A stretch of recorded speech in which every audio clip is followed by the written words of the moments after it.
మన ప్రభువును రక్షకుడైన యేసుక్రీస్తు వారి శ్రేష్టమైన నామంలో ఈ గృహకుడి కుడి వచ్చిన మీ అందరూ కూడా నా హృదయపూర్వకమైన వందనాలు తెలియజేస్తున్నాను. దేవుడు మీ అందరినీ ఆశీర్వదించును గాక. హల్లెలూయా. చాలా సంతోషం. ప్రత్యేకంగా ప్రశాంత్కి ద్వారకాకి ఈ కుటుంబ వ్యవస్థని నడిపిస్తున్నటువంటి వారికి కూడా నా ప్రత్యేకమైన వందనాలు తెలియజేస్తున్నాను.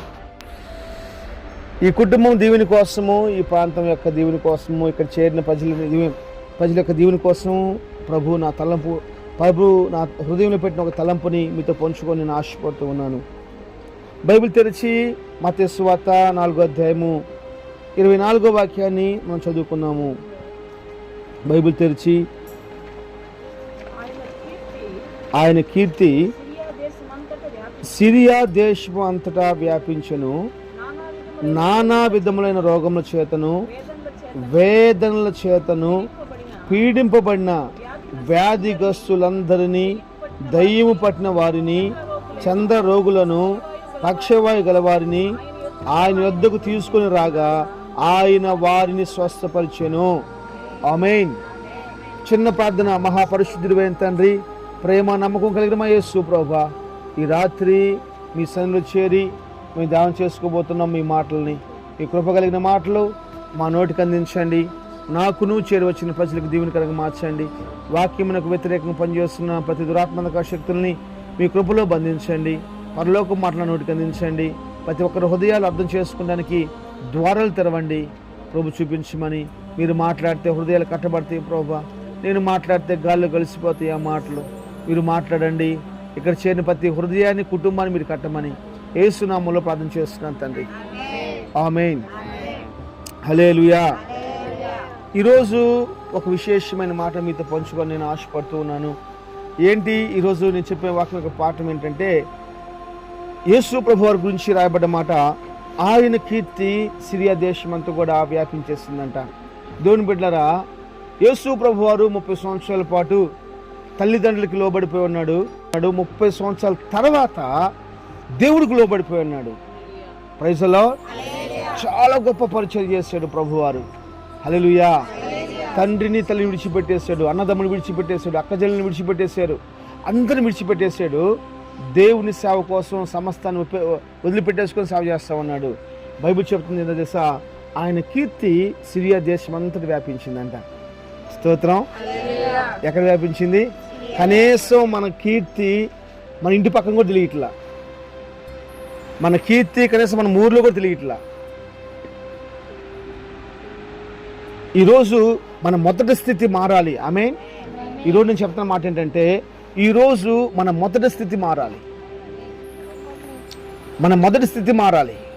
నా ప్రభు అంటాడు, 30 సంవత్సరాలు ఆయన ఎవరికి తెలియదు.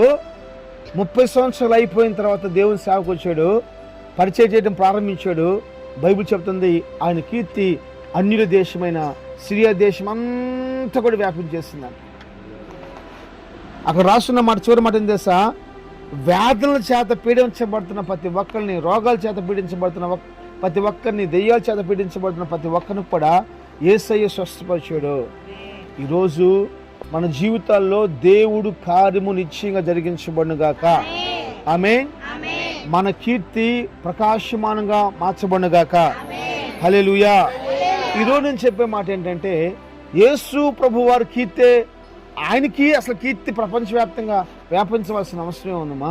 ఆయన దేవుడు, ఆయన సర్వాధికారి. అంటే అర్థం ఏంటంటే, ఆయన కీర్తి సిరియా దేశమంతా వ్యాపిస్తే మన కీర్తి కూడా కొన్ని ప్రాంతాలకు వ్యాపించాలి. హల్లెలూయా. మన కీర్తి కూడా మన కొన్ని పట్టణాలకు వ్యాపించాలి. మన కీర్తి కూడా కొన్ని జిల్లాలకు వ్యాపించాలి. మన కీర్తి కూడా కొన్ని రాష్ట్రాలకు వ్యాపించాలి.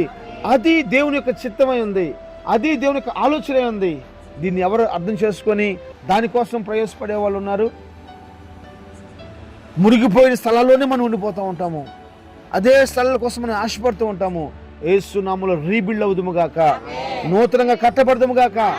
హల్లెలూయా. నేను చెప్తున్నాను, జాగ్రత్తగా అండి. మీ అందరి కీర్తి దేవుడు గొప్ప చేయనుగాక. అయితే మనము యేసయ్య లాగా మన కీర్తి అనేక ప్రాంతాలకు వ్యాపించాలంటే, వ్యాపించిన వారిని వ్యాపించాలంటే ఏం చేయాలో చెప్తాను. వ్యాపించిన వాడిని కూడా మీకు చెప్తాను.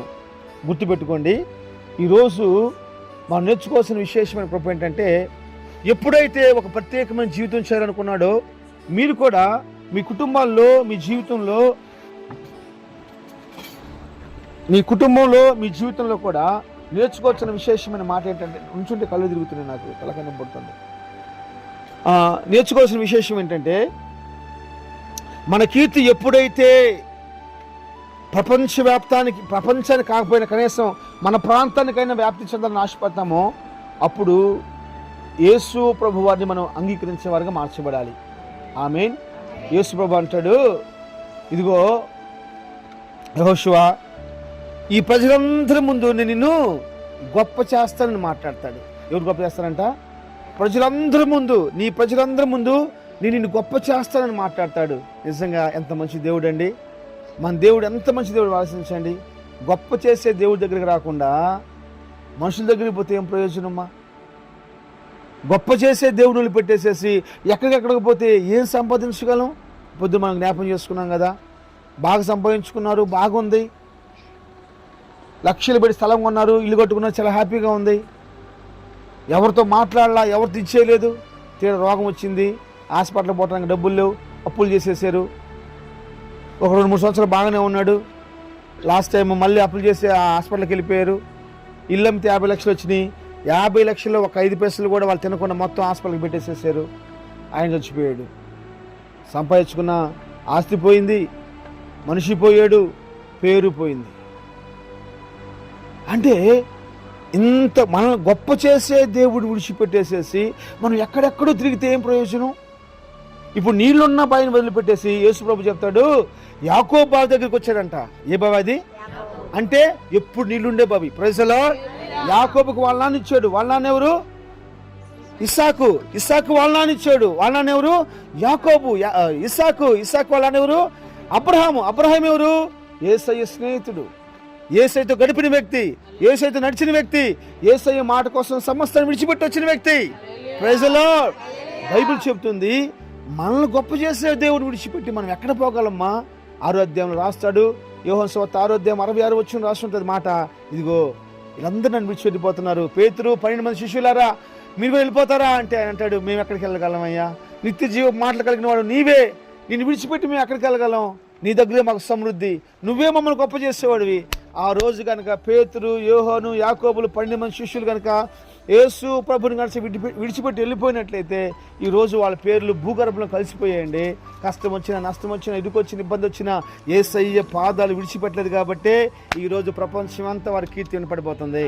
స్తోత్రం. హల్లెలూయా, హల్లెలూయా. రేపొద్దున పరలోక రాజ్యంలో 24 సింహాసనాలు ఉంటాయి యేసు ప్రభు ముందు. ఆ 24 సింహాసనాల్లో 12 సింహాసనాలు అపోస్తలుయే. ఆ 12 సింహాసనాలు మాత్రమే కాదు, ఆ పరలోక రాజ్యానికి కట్టబడినటువంటి కాంపౌండ్ వాల్కి 12 పునాదులు. ఆ 12 పునాదులు వాళ్ళే. Praise the Lord. హల్లెలూయా. ఆడికి 12 గుమ్మాలు ఏర్పరచబడ్డాయి. ఆ 12 గుమ్మాలు కూడా వాళ్ళే. స్తోత్రం. ఎంత మంచి కృప చూపించాడు. నేను చెబుతున్నాను, యెహోషువని గొప్ప చేస్తుంది దేవుడు. ఏంటి 3వ అధ్యాయం మనం చదువుతాం, నేను గొప్ప చేస్తానంటాడు. 10వ అధ్యాయం వచ్చేలకి ప్రార్థన చేస్తూ ఉండగానే సూర్యచంద్రులు లాగిపోతారమ్మా. ఎంత గొప్ప భాగ్యం. 3వ అధ్యాయం చెబుతున్నాడు, నీ ప్రజల ఎదుట నేను కనపరుస్తాను. ఎలా కనపరుస్తాడో తెలియదు. యోర్దాను ఏకరాశిగా మార్చబడిపోయింది. ప్రజలందరూ దాటిపోయి వెళ్ళిపోయారు. ఇసుకేస్తే రాళ్ళని జనం వస్తూ ఉన్నారు. యుద్ధం ముమ్మరంగా జరుగుతూ ఉంది. ఆ రాత్రి కనుక చీకటి పడితే తెల్లరేలకి ఏమైతే తెలియదు. ప్రార్థన చేశాడు, చంద్రుడు ఆగిపోయాడు, సూర్యుడు ఆగిపోయాడు. హల్లెలూయా. ఈరోజు నేను మాట్లాడుతున్న చాలా విశేషమైన మాట ఏం చేస్తా, మనం ఆరాధిస్తున్న దేవుడు, మన కీర్తిని గొప్ప చేసే దేవుడు. 3వ అధ్యాయం 20 వచనం, 3వ అధ్యాయము 20 జఫన్యా గ్రంథము 3వ అధ్యాయం 20 వచనం చదవండి.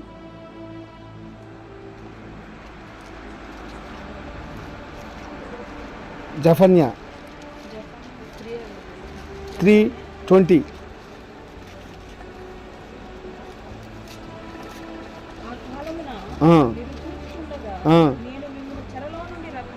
ఆమేన్,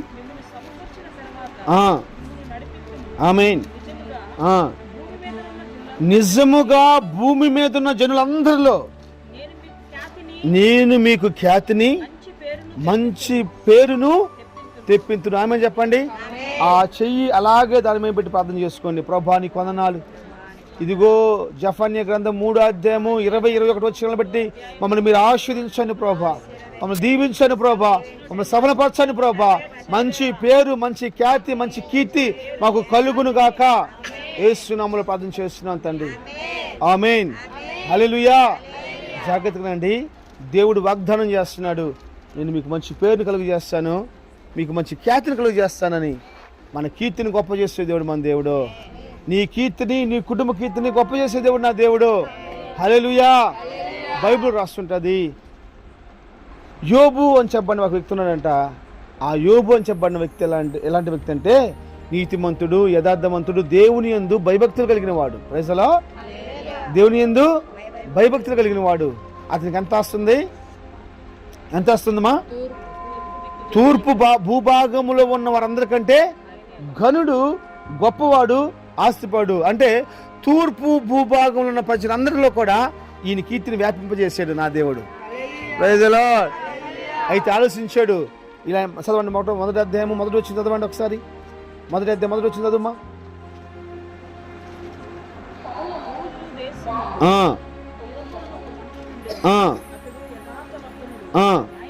అతడు యథార్థవర్తనుడు, న్యాయవంతుడు, దేవుని భయభక్తి కలిగిన వాడు, అమ్మా చెడుతనం విసర్జించిన వాడు. అతనికి 7 కుమారులను 3 కుమార్తెలు కలిగి అతనికి 7,000 గొర్రెలను, 3,000 ఒంటెలను, 500 జతల ఎడ్లను, 500 ఆడు గాడిదలను కలిగి బహుమంది పనివారును అతని ఆస్తిగా ఉండెను. కనుక తూర్పు దిక్కు జనులందరిలో గొప్పవాడిగా ఉండెను. Praise the Lord. హల్లెలూయా. ఇలా చెప్పుకుంటూ చదువుకుంటూ పోతే బైబిల్లో చాలా మంది ఉన్నారు. ప్రభు యందు విశ్వాసం కలిగిన వాళ్ళు, ప్రభు యందు నమ్మకించిన వాళ్ళు, ప్రభు యందు భయభక్తి కలిగిన వాళ్ళు. హల్లెలూయా. హల్లెలూయా. బైబిల్ చెప్తుంది, యెహోవా యందు భయభక్తులు కలిగి ఉండగా దేవుడు అతన్ని ఎంతగా ఉన్నతంగా ఆశీర్వదించేశాడో. అయితే బైబిల్ చెప్తుంది ఆ భక్తిని నిరూపించుకోవడం కోసం యోబు ఆస్తిని, పాస్తిని, భార్యని తప్ప సమస్తాన్ని కోల్పోయాడంట. కోల్పోయినా కానీ విశ్వాసాన్ని విడిచిపెట్టలేదు, భక్తి జీవితాన్ని విడిచిపెట్టలేదు, యథార్థతను విడిచిపెట్టలేదు. బైబిల్ చెప్తున్న మాట 42వ అధ్యాయంలో 10వ వచనంలో తిరిగి 2 ఆస్తిని సమకూర్చాడంట దేవుడు. Praise the Lord. ఏం చేయలే. చదవండి మళ్ళీ ఒకసారి. 42వ అధ్యాయము 10వ వచనం. మరి యోబు తన స్నేహితుల నిమిత్తం ప్రార్థన చేస్తున్నప్పుడు యెహోవా అతని క్షేమస్థితిని మరలా అతనికి దయచేసాను. ఏ స్థితి అమ్మా చెప్పాలి? ఏ స్థితి? నాకు చాలా ఇష్టమైన పదం ఈ పదం. ఆయన క్షేమస్థితిని చేశాడంట. మరలా కొన్ని రోజులు బేక్ అయిపోయింది, మరలా ఇచ్చేసాడంట. పూర్వము కలిగిన దానికంటే 2 అధికంగా ఎవరు చేశారమ్మా? ఏం పని చేశాడు చెప్పండి మా? ఏం పని చేశాడు? ఏం పని చేశాడమ్మా? ఏం పని చేశాడు? భక్తి చేస్తా ఉన్నాడు. ఇంకంత ఏం చేయాల? ఏం చేస్తున్నాడు? భక్తి చేస్తా ఉన్నాడు. చిన్న జ్వరం ఏందమ్మా ప్రార్థన? ఒకటే చలి, ముక్కులోంచి నీరు వస్తా ఉన్నాయా, బొల్లు నొప్పులు పడుతున్నాయా? ఎందుకు ప్రార్థన పోలా? ముక్కులోంచి నీళ్ళు వస్తున్నాయి అంట. ఇప్పుడు హాస్పిటల్కి వెళ్ళి ఎక్స్రే చూపించుకోవాలి, స్కాన్ చేసుకోవాలి. ఎందుకు? ముక్కులోంచి నీళ్ళు వస్తున్నాయి అని. శరీరం మొత్తం పచ్చి గాయాలైపోయినాయి. ఎక్కడ తాకినా కానీ నొప్పే. ఎముకలు విరిసేస్తే అంత నొప్పి ఎముకి. శరీరం మొత్తం పచ్చి పుండు అయిపోయింది. ఎండకి ఎండుతూ ఉంది, చలికాలంలో పగిలిపోయినట్టు పగిలిపోతూ ఉంది. అయినా యథార్థతను విడిచిపెట్టలేదు, భక్తి చేస్తూ ఉన్నాడు. ఇత్తనం వేయలేదు, ఏమి చేయలేదు.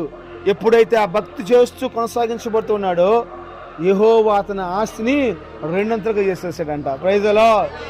ఒకంత ఆస్తి ఉంటేనే తూర్పు భూభాగంలో తెలిసిపోతే 2 ఆస్తి అయితే ఆల్మోస్ట్ ఈరోజు ప్రపంచవ్యాప్తిగా ఆల్మోస్ట్ 191 దేశాల్లో ఆయన కీర్తి వ్యాపించేసిందండి, వ్యాప్తి చెందిపోయింది. నాకు తెలుసు యోబు గురించి 257 దేశాలు తెలుసు. 191 దేశాలు ఆయన కీర్తి వ్యాపించేసింది. దేశాలకు పోయింది మా. హల్లెలూయా. నేను చెప్తున్నా ఒక విశేషమైన మాట ఏం తెలుసా, మీరు భక్తి చేయండి, మీ కీర్తిని ప్రభు గొప్ప చేస్తాడు. మీ విశ్వాసం నిలబడండి, దేవుడు మీకు ఆరోగ్యం ఇస్తాడు, మీకు స్వస్థతను ఇస్తాడు, మిమ్మల్ని బాగు చేసే దేవుడు ఆయనే. హల్లెలూయా. మొదటి స్థితి మారాలి. మేము పరిచయం ప్రారంభించినప్పుడు అది ముందు మా అమ్మచమ్మ గారు చూసావా, నేను చెన్నైలో ఉండేవాడిని, వస్తూ ఉండేవాడిని. జకరియా ఆమె వాళ్ళిద్దరు పోయి పరిచయం ప్రారంభించి ప్రార్థన చేస్తూ ఉండేవాళ్ళు. ఆ ప్రారంభ దిన అంతకుముందు మంచి విశ్వాసం, ఆమె వేరే సహవాసానికి వెళ్తూ ఉండేది. మంచి విశ్వాస కాదండి, మంచి విశ్వాసే. 5 రూపాయలు మాకు చెల్లరేసింది మహాతల్లి, అంత మంచి విశ్వాసి. స్తోత్రం. ఈరోజు సర్వస్థాని సేవ కోసం అర్పించుకుంటుంది. Praise the Lord. హల్లెలూయా. స్తోత్రం. దేవుని సేవని చెప్తున్నాను.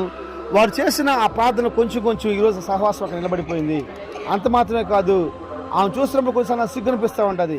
వాళ్ళ వదిన రక్షించుకుంది. Praise the lord. వాళ్ళ అన్ని మందిరాన్ని నడిపించింది.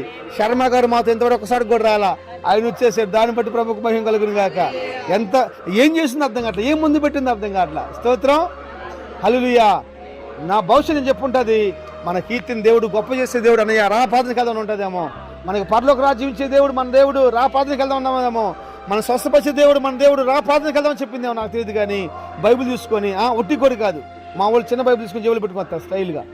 పెద్ద బైబిల్ తీసుకొని వచ్చి కార్లో కూర్చొని మేము పాటలు పెడితే ఆ పాటలు ఆయన పడతా ఎంజాయ్ చేసుకుంటూ వస్తా ఉన్నాడు. స్తోత్రం. హల్లెలూయా. శర్మ గారు ఒక్కరోజు కూడా మందిరంలో పడుకోలేదు, ఒక్కరోజు కూడా స్తోత్రపాదం లేడు. కానీ ఆయన స్తోత్రపాదం ఉంటున్నాడు, మందిరంలో ఉంటున్నాడు. దేవుడు తన దాసుని సుబ్బారావు గారిని బహుగా ఆశీర్వదించును గాక, రక్షణ భాగ్యం తెచ్చును గాక. నా దేవుడు పరలోక దర్శనాలతో నింపును గాక, నా దేవుడు పరలోక దర్శనాలతో నింపును గాక, పరలోక దర్శనాలతో నింపును గాక. ఓ రిబాలా షమామా తిఖబారాల రబా షకరా యేసు నామములో ఘనపరచును గాక. హల్లెలూయా. అంటే ఒక వ్యక్తి రక్షించబడతాం తప్ప భూలోకంలోకి ఏం వస్తుంది మనకి? ఒక వ్యక్తి భక్తి చేయటం వల్ల వచ్చే కన్ తప్ప ఇంకేముంటుందమ్మా? హల్లెలూయా. ఈరోజు నేను చెప్పే ఒక శ్రేష్టమైన మాట ఏంటంటే, మన స్థితి మారాలి. నా దేవుడు చెప్తున్నాడు, యేసయ్య కీర్తి సిరియా దేశం అంతా వ్యాపించింది. యెహోషువ కీర్తి తన జీవులను అందరూ గొప్ప చేసేసాడు, సూర్యచంద్రులను ఆపేసాడు, యోధనేక రాష్ట్రం మార్చేసాడు. ఎంత గొప్ప దేవుడు! ఆయన నమ్ముకున్న వాళ్ళని ఆయన విడిచిపెట్టే దేవుడు కాదు. ఆయన నమ్ముకున్న వాళ్ళని ఆయన విడిచిపెట్టే దేవుడు కాదు. ఆ కుళ్ళిపోయినా నిరసించినా సరే బయటికి తీసుకొచ్చి గొప్ప చేసే దేవుడు, బతికించే దేవుడు. నా దేవుడు బతికించే దేవుడు, నా దేవుడు విమోచించే దేవుడు. నరాల్లో నా యేసయ్య రక్తము మనందరి పైన నింపును గాక, మా నరాలన్నిటిలో నింపును గాక. హల్లెలూయా. హల్లెలూయా. ఎబ్బేసి ప్రార్థన చేస్తున్నాడు. అయ్యా, అందరూ నన్ను మంచివాడు కాదు, తల్లిని బాధపరిచిన వాడివి, అలాంటి వాడివి, ఇలాంటి వాడు అంటున్నారు. అయ్యా, నన్ను బాగు చేసే వాళ్ళు ఎవరు లేరు ప్రభువా, నీవే నా దేవుడు అని చెప్పేసి అని 10వ అధ్యాయంలో ఇశ్రాయేలు దేవుడికి మొరపెట్టగా ఆ ప్రార్థన ఆలకించేసేసి ఎబ్బేసి అడిగిన 4 విషయాల్ని ప్రభు తీర్చి 9వ వచనం రాసి ఉంటుంది, తన సహోదరులందరిలో ఎబ్బేసి కనపరచబడ్డాడంట. స్తోత్రం. ఈరోజు నేను ప్రకటిస్తున్న దేవుడు నీ కుటుంబం యొక్క కీర్తిని విస్తరింప చేయబోతున్నాడు. హల్లెలూయా. నీ కుటుంబ కీర్తిని కూడా ప్రభు కనపరచబోతున్నాడు. స్తోత్రం. మీరేం చేయాలి తెలుసా? ఏం చేయాలి? ఒక భక్తి చేయాలి, ఒక విశేషమైన భక్తి చేయాలి, ఒక వైరాగ్యమైన భక్తి చేయాలి. అందుకే యోబు రాస్తూ మాట్లాడుతున్న 4వ అధ్యాయంలో, నీ భక్తి నీకు, మన భక్తే మనకు ధైర్యం, మనం చేస్తున్న భక్తే మనకు ధైర్యం. ఆ భక్తి తప్ప మనకున్న ధైర్యం ఆ భక్తి తప్ప వేరే లేనే లేదు. స్తోత్రం. హల్లెలూయా. పోయిన సంవత్సరం మైకిల్ ఈడి అని స్కూల్లో చేసాం. దగ్గర సంవత్సరానికి 3 లక్షల పైన డబ్బులు కావాలి. నా దగ్గర 30,000 రూపాయలు కూడా డబ్బులు లేవు. హల్లెలూయా. దేవుడు నాకు ఒక ధైర్యం. దేవుడు నా బిడ్డలను విడిచిపెట్టడం. ఆమేన్. వాళ్ళు మంచి స్కూల్లో చదువుకోవాలి, మంచి కాలేజీలో చదువుకోవాలి. హల్లెలూయా. ఇవేది తీస్తాడు అసలు? మన కోసం ప్రాణం పెట్టిన దేవుడు ఈ చిన్న విషయాలు తీర్చడా? అమ్మా మేరీ, ఈ చిన్న విషయాలు తీర్చలేదా? అంత చేతగాని వాడు మన దేవుడు. అమ్మా, మన బిడ్డలు విడిచిపెడతాడా? అబ్రహాం చేసిన భక్తిని బట్టి ఇస్సాకును విడిచిపెట్టలేదు, ఇస్సాకు చేసిన భక్తిని బట్టి యాకోబును విడిచిపెట్టలేదు, యాకోబు చేసిన భక్తిని బట్టి 12 మందిని విడిచిపెట్టలేదు. మా హల్లెలూయా! యాకోబు చేసిన భక్తి 12 మందికి దీవెనకరంగా మార్చబడిపోయింది.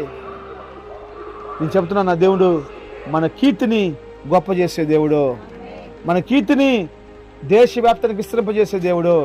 హల్లెలూయా! దేవుడి సన్నిధిలో ఉన్న దేవుని బిడ్డలారా, నేను చెప్తున్నాను, మీ కుటుంబాల్లో నా దేవుడు కార్యములు జరిగించును గాక. హల్లెలూయా! నేను ముగించిపోయి ముందు చెప్పే మాట ఏం చేస్తా, మన కీర్తి దేవుడు వ్యాప్తి చేసేవాడని చెప్పాను కదా. మన కీర్తిని దేవుడు ఎలా ఉంటే వ్యాప్తి చేస్తాడు. గుర్తుపెట్టుకోండి, యేసు ప్రభు కీర్తి ఏమైందంట?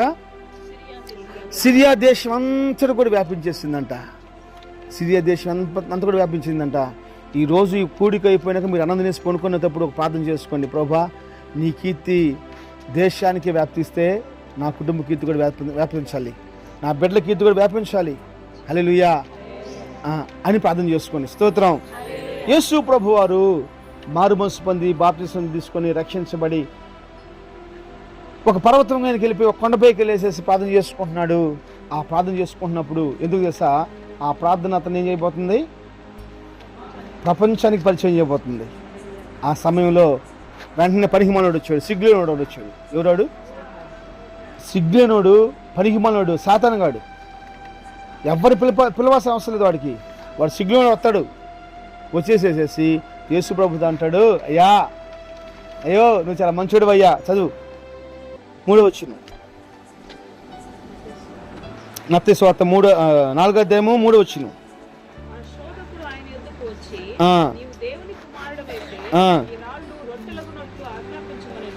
ఇప్పుడు యేసు ప్రభుతో ఏం చెప్తున్నాడు? ఈ రాళ్ళుని అసలు చేసుకోవాల్సిన అవసరం ఉంది.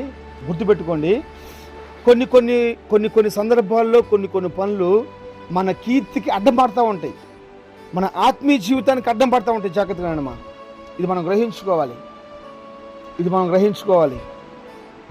మన కీర్తికి అడ్డం పడతా ఉంటాయి.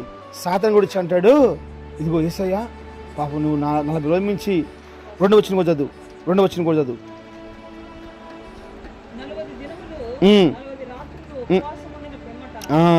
40 దినాలు ఉపవాసం ఉండి 40 రాత్రులు ఉపవాసం ఉండి 40 పగల ఉపవాసం ఉన్నాడు. అప్పుడు సాతాను కూడా వచ్చేసాడు, అన్నాడు, అయ్యా 40 రోజులు మించేసి నువ్వేం తినకుండా ఉండవయ్యా, దయచేసి ఈ రాళ్ళు ఏం చేయాలి, రొట్టెలు చేసుకొని తిను. నిజంగా అంత ప్రేమ ఉంటే రొట్టెలు చేయొచ్చుగా. నేనంటాను ఒక మాట, వాడు అవసరం లేదులేమ్మా, వాడు చేసిన అవసరం లేదు. నేనంటాను ఒక మాట, నిజంగా నువ్వు గ్రహించుకోవాల్సిందే, సాతాను తంత్రాలు మనం ఎరగని వారం కాదంటాడు పౌలు. సాతాను తంత్రాలు మనకు తెలుసు. వాడు ఎలా తీసుకొని చిచ్చిపడతాడు నీకు తెలియాలి.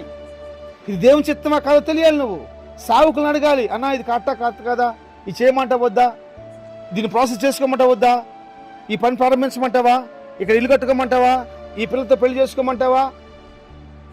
స్తోత్రం. మైకిల్ కోసం నేను ప్రార్థన చేశాను, లీడర్ కోసం నేను ప్రార్థన చేయాల, నువ్వే చూసుకోమని చెప్పన్నాను. మా తల్లి మహాతల్లి 65,000 ఖర్చు పెట్టింది, 6 రోజులు కూడా ఉండలా. స్తోత్రం.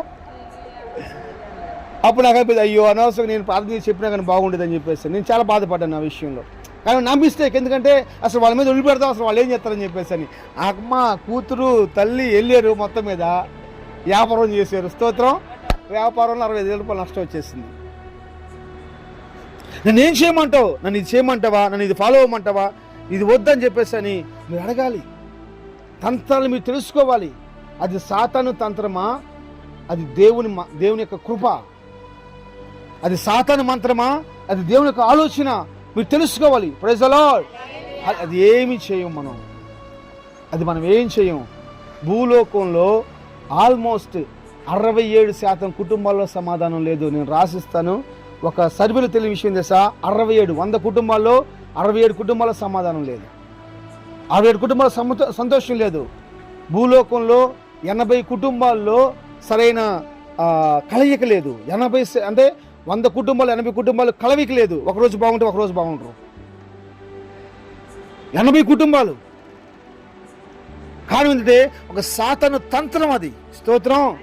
గుర్తుపెట్టుకొని అప్పుడప్పుడు చెప్తా ఉంటాను, ఇదేం చెప్పండి, ఈ పెన్నుకి ఈ క్యాపే పట్టిద్ది, వేరే క్యాప్ పెడితే పట్టనే పట్టదు. అది టీనా ఇదిగా పట్టిద్దాం ఉంటుంది. ఈ పెన్నుకి ఈ క్యాప్ పట్టదు, ఈ పెన్ను ఈ క్యాప్ పట్టదు. ఈ క్యాపే పెట్టిద్ది, ఈ క్యాప్ అయితేనే పట్టిద్ది.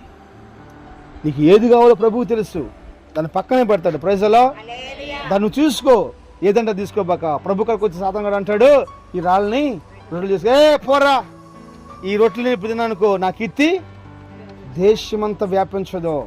నువ్వు గ్రహించుకోవాలి, నువ్వు గ్రహించుకోవాలి. కొంచెమే కొంచెమే మనకు అనిపించింది. బైబిల్ చెప్పిద్ది, ఏలియా ప్రార్థన చేస్తూ ఉంటాడు వర్షం కోసం. గెహాజీ దాని దగ్గర ఉన్న శిష్యుడితో చెప్తాడు, పోయి మబ్బు నల్లగుందా లేదు చూడయ్యా అనగానే బయటకు వచ్చి చూస్తాడు, కొండకి చూస్తాడు, రాయికి చూస్తాడు. ఆ శిష్యుడు, అయ్యా ఏమీ లేదయ్యా, తెల్లగా ఉందయ్యా, ఏమీ లేదయ్యా అంటాడు. మళ్ళీ ప్రార్థన చేస్తాడు, తల 2 మోకాలు సందులేసుకొని కన్నీరు కాచి ప్రార్థన చేస్తున్నాడు. మళ్ళీ పోయి చూడయ్యా ఏమి లేదే అంటాడు. మూడు సార్లు చూస్తాడు, అయ్యా అది అక్కడెక్కడో అరచేయంత మేఘము నల్లగా కనపడుతుందయ్యా, ఆకాశములో అరచేయంత మేఘం చేస్తుందంట, నల్లగా కనపడుతుందంట. వెంటనే అంటాడు, ఆహాబో నీ రథం వేసుకొని నువ్వు స్పీడ్కి ఇంటికి వెళ్ళిపో, నువ్వు నడవలేనంత రీతిలో ఇప్పుడు వర్షం పడిపోతుందని చెప్పేసి అంటాడు. అరచేయంత మేఘము కొమ్మ ఉష్టిని గుర్తించేసింది మా. 3.5 సంవత్సరాల కరువును తెచ్చింది మా. ప్రైజ్లో కొంతమంది అనుకుంటారు కొంచెమే అనుకుంటారు. ఆ కొంచెం దేవుడిచ్చింది కాబట్టి నీకు సమృద్ధిగా మార్చబడిపోయింది. హల్లెలూయా. ఆ కొంచెం దేవుడిచ్చింది కాబట్టి తృప్తిగా ఉండిపోయింది మా. మన ఏందది వయగరేనా, కేరళ వయగర ప్రాంతం. నేను రెండు పట్టణాలు 2 గ్రామాలు అనుకున్నాను. 2 గ్రామాలు కాదు, 3 గ్రామాలు అంట. 3 గ్రామాలు ఏమైపోయినాయి, అత్తలాకుతలం అయిపోయినాయి, మట్టిలో బూడిపోయినాయి అంతే. కొండ మొత్తం వచ్చేసే పట్టణాల మీద పడిపోయింది, కొండ వచ్చి పడిపోయింది. సహాయం చేయడం కోసం వాళ్ళకి పోవడానికి బ్రిడ్జిలు కూడా లేవు, బ్రిడ్జిలు కూడా వెళ్ళిపోయినాయి. అబ్బా నేను చెప్తాను, జ్ఞాపం చేసుకోండి, ప్రభుత్వంలో రాబోతున్నాడు. నువ్వు లొంగేవా సరే, లొంగపోతే నేనేం చేయడు, ప్రకృతిని కలిస్తాడు. ఎందుకు నువ్వేం చేస్తాం, నేనేం చేయడంతే, ప్రకృతిని కలిస్తాడంతే. ప్రకృతి ఆయన మాటకు లోబడిపోయింది. నువ్వు లోబడవు కానీ ప్రకృతి లోబడిపోయింది. సముద్రాన్ని కదిలిస్తూ ఉంటాడు, మేఘాలను కదిలిస్తూ ఉంటాడు, వర్షాన్ని కదిలిస్తూ ఉంటాడు, రోగాలను కదిలిస్తూ ఉంటాడు. అవి లెగిసుని వచ్చి నీ పై మాటయా అవుట్ అంతే. అందుకని సాతాను తంత్రాలు మనం గ్రహించుకోవాలి. యేసు ప్రభు యొక్క కీర్తి ప్రపంచవ్యాప్తంగా మార్చబడటం కోసం జరిగిన పని దేశా. సాతాను కూడా వచ్చి అంటాడు, రాళ్ళని రొట్టెలు చేసుకోమంటాడు. ఒకవేళ ఆ పని చేసినట్టయితే దేవుని కీర్తి ఎందుకు చేస్తా? సాతాను కూడా చెప్పింది. ఈ జీవితంలో కూడా సాతాను చిత్తం ఏదో దేవుని చిత్తమే తెలుసుకోవాలి. మీరు సాతాను ఆలోచన ఏదో దేవుని ఆలోచన తెలుసుకోవాలి. దాన్ని నా దేవుడు యాక్సెప్ట్ చేయలా. నా జీవితంలో కూడా ఒకసారి నేను రక్షించబడే కొత్తలో నేను వినకొండ ఎక్కడ ఒక ప్రాజెక్ట్ విషయమే పోవాలి. చాలా సంవత్సరాల పాటు నేను దాన్ని జాగ్రత్తగా నా బ్యాగులో పెట్టుకున్నాను. మా అత్తమ్మ వాళ్ళ ఇంట్లో ఉండేది, అది ఎక్కడో తెలియదు నాకు. ఇప్పుడు ఆ ఫైలు ఆ బ్యాగ్ మొత్తం దాచిపెట్టాను, సాక్షిగా ఉంటుందని చెప్పేసి అని. పాషగా దగ్గర తీసుకెళ్ళి అన్నట్టు సంగతి అన్న నేను ఇట్లా వెళ్ళాలనుకుంటున్నానంటే వద్దు నువ్వు పోవద్దని చెప్పేసి అన్నాడు. కారణం ఏంటంటే ఆ చర్చిలో చాపలేసేవాళ్ళు లేడు, ఊడ్చేవాళ్ళు లేడు, ఊడ్చేవాళ్ళు లేడు, మైకి పెట్టేవాళ్ళు లేడు. ఇప్పుడు నేను ఉన్నాను కాబట్టి ఊడుతున్నాను, చాపలు ఎత్తన పెడుతున్నాను. అంతమించి మనకి ఇంకేం తెలియదు. పాట పాడుతుంది తెలియదు, చప్పట్లు కొడుతుంది తెలియదు, ఇంకేం తెలియదు. మనకు లేవగానే పొద్దున్న వెళ్ళిపోవటం 8 గంటలకల్లా ఊడవటం, చాపలు వేయటం, మైకులు పెడతాం, వాళ్ళు వచ్చేసినాక మైకులు తీయటం, చాపలు తీయటం, ఊడవటం, ఇదే పని. లేరు అని చెప్పి నువ్వు ఉండు పోవద్దని చెప్పేసి అన్నాడు. సరే నాకు చాలా కష్టమైపోయింది ఆ మాట చాలా కష్టమైపోయింది. కానీ ఇప్పుడు దాకా మనం ఏం చేసింది లేదు, ఎందుకు తీసేయాలని చెప్పేసి నేను చూసుకున్నాను. హల్లెలూయా. దేవుడు నాకు ఆ ప్రాజెక్ట్ దూరం చేసేసాడు. నా పెళ్లి ఇష్యూ వచ్చేలేకే ఆయన పలానా అమ్మాయిని చేశాను, భలే ఉంది పెళ్లి చేసుకోమని చెప్పి అన్నాడు. పాస్టర్ ఒక అమ్మాయిని చూపించింది, పాస్టర్ ఒక అమ్మాయిని చూపించారు. సరే ఆ అమ్మాయిని మొత్తం మీద చూసాను, ఎర్రగా బుర్రగా ఉంది, చాలా బాగా అనిపించింది. వాళ్ళ ఇంట్లోకి వెళ్ళిపోయాను, స్నానం చేశాను, వేడి నీళ్ళు పెట్టారు, గోంగూర పప్పు వేసి అన్నం పెట్టారు, బాగా ఉంది, తిన్నాను. ఇంకేం లేదు, రేపు పొద్దున పెళ్ళి అన్నంత ఫీలింగ్ వచ్చేసింది. ఆడబోయేలకు జ్వరం వచ్చేసింది, చలి జ్వరం వచ్చేసింది. పొద్దున్నింటికి వచ్చినాక చెప్పాడు దేవుని సేవకులు, పలానా అమ్మాయి పోయి పెళ్లి చేసుకో చూసిరామని చెప్పంటే నేను అమ్మాయి నాకు వద్దు అన్న. ఎందుకంటే ఆ అమ్మాయి ఎర్ర బుర్రగా ఉంది, ఈ అమ్మాయి ఏమో ఎట్టుంది, నల్లగా ఉంది, ఇంక చెప్పాల్సిన అవసరం లేదు, అట్టుందన్నమాట. ఇప్పుడు అంటాడు ఆ అమ్మాయి చేసుకోమంటాడు. ఎవరు చేసుకుంటారమ్మా, కుర్రోళ్ళం కదా మనం, మాకు టేస్ట్ లేదా? పాట పాడితే మా భార్య ఎలా ఉంది సార్, గాన కోయలేదు అంటారు కదా, అట్టున్నదని చెప్పేసి అనుకున్నా నేను. ఈ వాయిస్ ఏంది, పాడుతుంటే బయటికి వెళ్ళిపోవాల్సి వస్తుంది, తోతాలు కూడా ఆడుతుంటే స్తోత్రాలు కూడా అనకుండా స్తోత్రాలు కూడా అంటున్నాయి. ఈశ్వరం అర్థం కావట్లేదు మాకు. స్తోత్రం. ఇక ఒక్క నిమిషం నేను కూర్చున్నాను, ఆలోచించాను ఏది బెటరు. సేవకులు చెప్పారు, సేవకులు మాటకు లోపడిపోదాం. ఆయనకు లోపడతానని బట్టి, పెళ్లి చేసుకున్నాను బట్టి, నాకు దొరికిన భార్యని బట్టి ఈరోజు అన్ని విషయాల్లో సంతోషంగా ఉండగలిగాను. ప్రజలో ఈరోజు ఒక భార్య ఒక భర్తని బయట పంపించడం చాలా కష్టం. ఎందుకంటే పోయితే పెట్టబోతారో, వస్తే పెట్టబోతారో తెలియదు. ఒక కామెడీ వీడియో వస్తుంది ఫోన్లో, అంటే యూట్యూబ్ వాట్సాప్లో పెట్టారు. ఏంది వాడు ఆ బ్యాగ్ బిగి తగ్గించుకున్నాడు, ఆఫీస్కి పోతానమ్మని చెప్పి అన్నాడు. సరే బాయ్ అండి పోయి చాలా కుట్టి అది చేసి అన్నాడు. మొత్తం మీద పోయేసేసి సాయంత్రం వస్తే అప్పుడు ఇంకొక అమ్మాయిని తీసుకొచ్చాడు. ఎట్టొత్తా తిరిగి అంటే ఒక సరదా కోసం పెట్టారు పెట్టేవాళ్ళు. వాళ్ళు ఎవరిదో అంటే ఇలాగ పరిస్థితులు అని చెప్పేసి అని భర్తలు నమ్మట్లేదు ఎవరు భార్యల్ని. అందుకని చెప్పేసి భార్యలు కూడా నమ్మట్లేదు ఎవరు. పరిస్థితులు అంత పాపానికి దారితీస్తూ ఉన్నాయి. స్తోత్రం. హల్లెలూయా, హల్లెలూయా. నేను చెప్తాను దేవుని సేవకుడిగా నా విషయంలో ప్రభు సహాయం చేశాడు. అపవాది తంత్రాలు తెలుసుకుంటానికి నీ వల్ల కాకపోతే నీకు ఒక సేవకులు ఉండాలి. ఆ సేవకులు మీరు తెలుసుకోవాలి. ఆ సేవకులు మనకు మార్గం చూపిస్తారు. Praise the Lord. హల్లెలూయా. 40 లక్షల మంది ప్రజలు ఉన్నారు, యోర్దాను దాటాలి. 40 లక్షల మంది ప్రజలు ఉన్నారు, ఎరుకో కోల్చబడాలి. యెహోషువతో దేవుడు మాట్లాడుతున్నాడు. యాజకులు కాలు పెట్టగానే దాటిపోద్దని చెప్పేసి అంటున్నాడు. స్తోత్రం. హల్లెలూయా. నేను చెప్తున్నాను, యేసు ప్రభువుతో సాతాను గారు చెప్పిన మాట లేదో, అందుకని ఆయన పేరు ఏమైపోయింది, దేశవ్యాప్తంగా ప్రపంచవ్యాప్తంగా సర్వలోకానికి ఇప్పుడు కీర్తి. ఎక్కడ చూసినా యేసయ్య యేసయ్య యేసయ్య. ఈరోజు మోగిపోతున్నాం ఎక్కడ చూసినా కానీ యేసయ్య ఆరాధనతో. Praise the Lord. రెండో మాట వర్షం వస్తేట్టుంది. రెండో మాట 6వ వచనం 4వ వచనం అమ్మా, 4వ అధ్యాయం 6వ వచనం. త్వరగా చదవండి. ఎక్కడ ఉండాలంట, కిందకు దూకాలంట.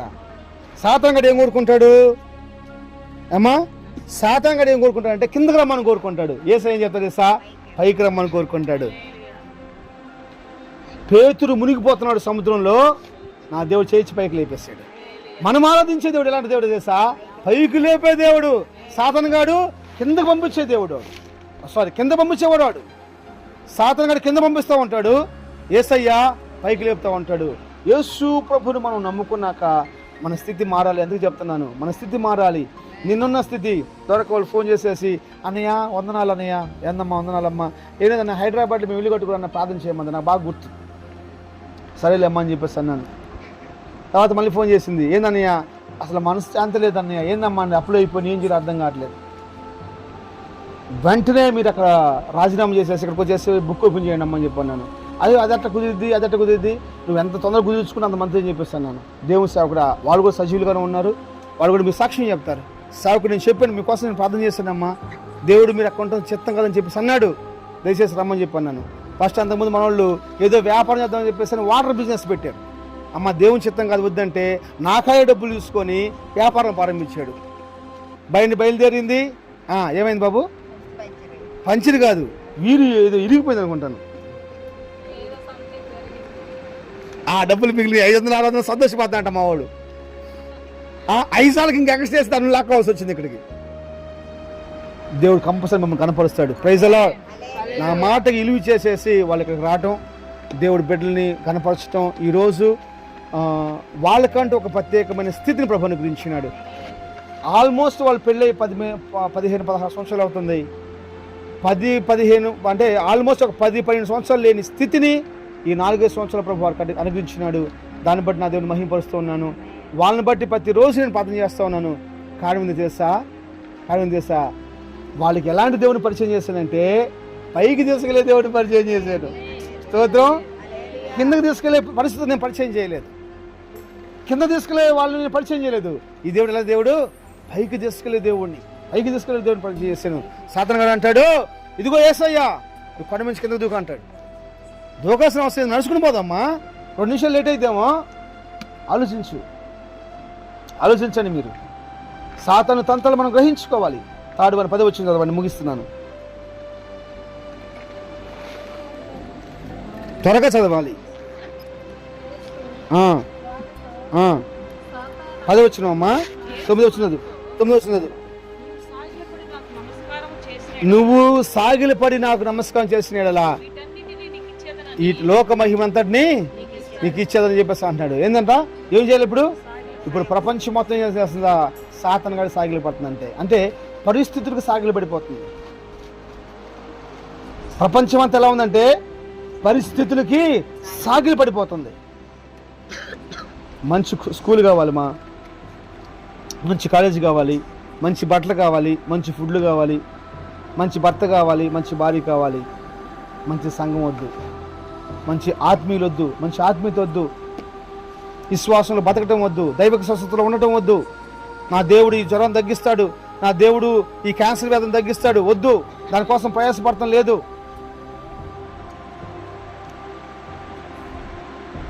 దేవుని మీద ఆ గురి నిలపలేకపోతున్నాం మనం. ఈరోజు ప్రపంచం ఎలా ఉందంటే సాతాను గారికి నమస్కారం చేస్తానంట. ఒక్క నమస్కారం చేస్తే ఏం చేస్తానంట? లోక మహిమ చూస్తాను. లోక మహిమ ఎలాంటిదంటే ఇంతకుముందు దీపాలు పెడతారు, ఏమంటారు, లాండర్లు పెడతారు. అది ముట్టుకున్నంతసేపు చాలా బాగుంటుంది. పొద్దునే జలమదని ఆ మసి బారిపోయి ఉంటుంది, అదంతా శుభ్రంగా తుడలేదు, పనిచేయదు. అలాంటిది అది. నా యేసయ్య దీపం బైబిల్ చెప్తున్న విశేషమైన మాట ఏం తెలుసా?